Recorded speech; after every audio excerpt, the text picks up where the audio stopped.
అయితే ఈ వారం కొంచెం గ్రహగతులు బాగున్న కారణం చేత, అనుకూలంగా ఉన్న కారణం చేత మీకు కొంచెం అనుకూలమైన ఫలితాలు ఎక్కువగా కనపడుతూ ఉన్నాయి. ఏది ఏమైనా కూడా ముఖ్యమైనటువంటి వాహనాలు, వస్తువులు, యంత్ర పరికరాలు కొనడానికి, ఏదైనా పెద్ద పెద్ద పనులు చేయడానికి, పెద్ద పెద్ద నిర్ణయాలు తీసుకోవడానికి, వ్యాపారాలు పెట్టడానికి చాలా అనుకూలమైనటువంటి వారంగా ఈ వారం కనపడుతుంది. కాబట్టి మీ జీవితంలో ఉండే పెద్ద పెద్ద నిర్ణయాలు తీసుకోవచ్చు. ఎప్పటి నుంచో తీరని రుణాలు తీరడం, ఎప్పటి నుంచో తీరని కోరికలు తీరడం, ఎప్పటి నుంచో ఎదురు చూస్తున్న అవకాశాలు రావడం, ఇలాంటివన్నీ ఈ వారంలో మీకు కనబడుతున్నాయి. ముఖ్యంగా నిరుద్యోగులకి ఏదైనా మంచి కంపెనీలో ఉద్యోగం కోసం ప్రయత్నం చేస్తూ ఉన్నా, ఉద్యోగాలు మారాలనుకున్నా, లేదా ఉద్యోగ ప్రయత్నాలు చేస్తున్నా సరే చక్కని అవకాశాలు రాబోతున్నాయి.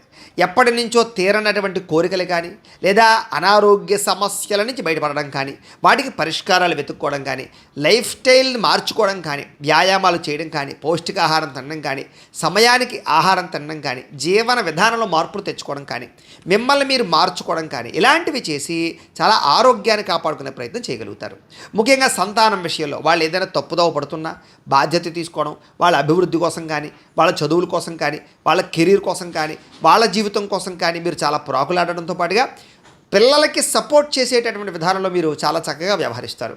ముఖ్యంగా నూతన వ్యక్తుల పరిచయాల వల్ల కొత్త అవకాశాలు రాబోతున్నాయి, కొత్త ఆలోచనలు కూడా రాబోతున్నాయి. కాబట్టి ఎవరైనా మంచి వ్యక్తుల పరిచయం మీకు మార్పును తీసుకొస్తుంది, కొత్త స్నేహితుల పరిచయం ఏర్పడుతుందని చెప్పొచ్చు. మీ జీవితాన్ని మలుపు తిప్పేటటువంటి వ్యక్తుల పరిచయం అవ్వడం వల్ల కొత్త అవకాశాలు ఖచ్చితంగా వస్తాయి. ఇక రాజకీయ నాయకులకి అధికారపరంగా బాధ్యతలు పెరుగుతాయని చెప్పొచ్చు. సినిమా, టీవీ, మీడియా రంగాల వారికి అనేక భాషలలో అవకాశాలు రావడము, ఉన్నతమైన స్థాయికి వెళ్ళే అవకాశాలు అయితే కనపడుతున్నాయి.